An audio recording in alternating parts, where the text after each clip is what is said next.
The purpose of this podcast is to educate and inform. It is no substitute for professional care by your doctor or your qualified healthcare professional. Never disregard or delay professional medical advice because of something you've heard on this podcast or in any linked material. Guests who speak on this podcast express their own opinions, experience, and conclusions. Dr. Shirley neither endorses nor opposes any particular opinion discussed on this podcast. The views expressed on this podcast have no relation to those of any academic, hospital, practice, institution, or other entity with which Dr. Shirley may be affiliated. Welcome to Forever Fab, the podcast on fashion, the art of living, and all things beauty. This podcast is curated by Dr. Shirley Madhere, MD, as the definitive source of holistic wellness through beauty.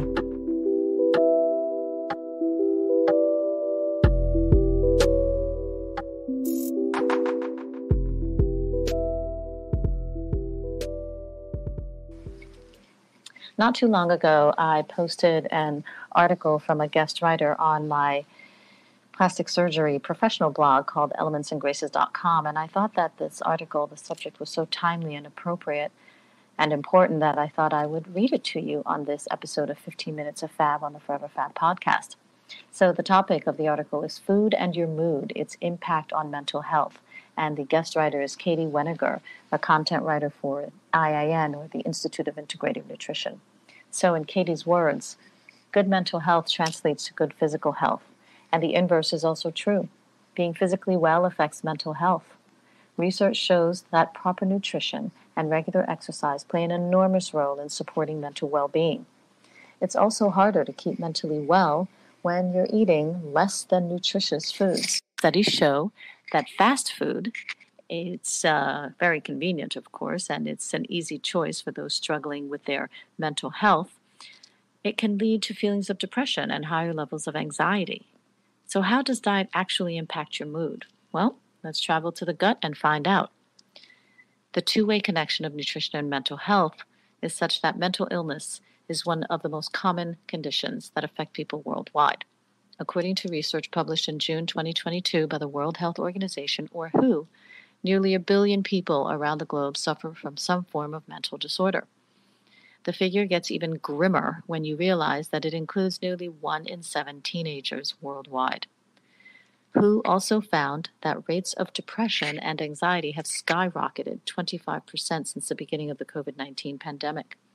And according to WHO Director General Tedros Adhanom Ghebreyesus, quote, good mental health translates to good physical health. Investment into mental health is an investment into a better life and future for all, end quote. If you have a mental illness, struggle emotionally, or have mental health concerns, or know someone who does, there are ways to help. Organizations like Checkpoint, Help Guide, and National Institutes of Mental Health all offer resources to find help for you, a friend, or family member. The relationship between the food you eat and your gut. Have you ever been nauseated before important events? Or do feelings of anxiety send you running to the restroom? The gastrointestinal or GI system is highly sensitive to our emotions. There's a reason it's known as a, quote, gut feeling, end quote. Your GI tract is home to trillions of bacteria that influence the production of neurotransmitters, which are chemical substances that work around the clock to carry messages from the gut to your brain and then back to the gut. It's a feedback loop.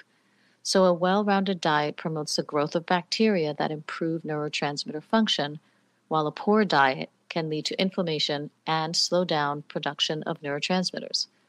Two chemicals integral to good mental health are dopamine and serotonin, and they are part of this process as well. Serotonin in particular is mainly manufactured in the GI tract, which means that feeding your healthy gut bacteria leads to proper production of this feel-good hormone. The connection between gut and brain health has become clearer over the years, with research revealing that they are intricately linked. Poor gut health has even been reported as one possible cause for several mental disorders, including anxiety and depression. Stress can exacerbate digestive problems, and digestive upset contributes to stress levels. Managing mental health and gut health are nearly one and the same. Here are 6 foods to boost your mental health. Certain foods and food groups have the potential to improve your mental health, working as a complement to appropriate coaching, psychological counseling, and any medications your care team determines necessary. Number 1, whole grains. Whole grains are digested more slowly than processed grains, reducing blood sugar spikes that can cause inflammation and therefore spikes in anxiety. The creator of the anti-inflammatory diet and food pyramid, Andrew Weil, MD, recommends eating at least 3 to 5 servings of whole grains each day to improve inflammation levels. Whole grains include brown rice and wild rice, barley, steel-cut oats, and quinoa. Number 2, fermented foods. Fermented foods are key to a healthy digestive system and gut, as they balance the ratio between good and bad bacteria. They have both probiotics and prebiotics, which are crucial for gut health. An Oxford University study shows that eating prebiotics, which are the foods that feed probiotics to create a healthy gut, reduces cortisol, which is a stress hormone, and the cortisol response, improving emotional well-being. So fermented foods include kimchi, sauerkraut, pickles, kombucha, and kefir. Number 3, leafy greens and cruciferous vegetables. Leafy greens such as kale, spinach, collards, and Swiss chard are high in folate, which helps your body manufacture the mood-regulating chemicals serotonin and dopamine. Higher levels of these quote-unquote happy hormones correlate to lower levels of cortisol in the bloodstream. Cruciferous vegetables like broccoli, cauliflower, and cabbage contain high levels of fiber, a key component in supporting gut health. Researchers found that a diet including enough fiber, quote, potentially lowers inflammation by modifying both the pH and the permeability of the gut, end quote. Lower levels of inflammation can then alter neurotransmitter connections and then reduce symptoms of depression. Another food group, foods high in omega-3s. Research shows that rates of depression are lower in countries where the populations consume higher amounts of fish. It's thought that the essential omega-3 fatty acids, eicosapentaenoic acid, EPA, and docosahexaenoic acid, DHA, which help develop brain tissue, can prevent depression and anxiety. Foods high in omega-3 fatty acids include salmon and cod, chia seeds, walnuts, and flax seeds. Number 5, members of the allium family, garlic and onions. Garlic and onions are rich in prebiotics, delivering fiber and nutrition to your gut microbiome. Allium flavonols have anti-inflammatory effects that can prevent oxidative stress that's been linked to depression and anxiety. And finally, foods high in vitamin D.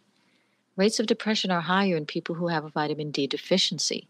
It's also thought to play a role in seasonal affective disorder, or SAD, depression that commonly starts in the fall, lasts through winter, and subsides in the sunnier spring and summer months.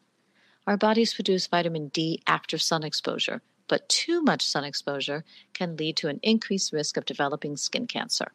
Foods high in vitamin D include eggs, mackerel, mushrooms, and vitamin D fortified milk, the bottom line. The principles of nutritional psychology tell us that psychiatry and nutrition are tied. Psychologist and IIN visiting faculty member Drew Ramsey, MD, emphasizes this connection and recommends focusing on nutrient-dense food as a way to balance when dealing with food and mental health. But nutrition is just one part of ensuring well-being. Protecting your mental health also involves learning coping skills, allowing yourself to say no when the situation calls for it, practicing meditation and grounding techniques, drinking enough water, seeking help from professionals when you need to. I would also add to Katie's commentary that getting enough sleep, getting proper exercise, getting perspective, having a social network, and keeping your mind and brain stimulated are also ways to help stave off the blues. So that was my reading of Katie Weniger's timely and very scholarly article on food and how the food you eat impacts your mental health. I hope you've enjoyed this episode of 15 Minutes of Fab on the Forever Fab podcast. And as always, stay beautiful and fabulous inside and out. Thank you for listening to this week's episode of Forever Fab, the podcast on fashion, the art of living, and all things beauty, curated by Dr. Shirley Madhere, MD. Live beautifully and help make the world a more beautiful place.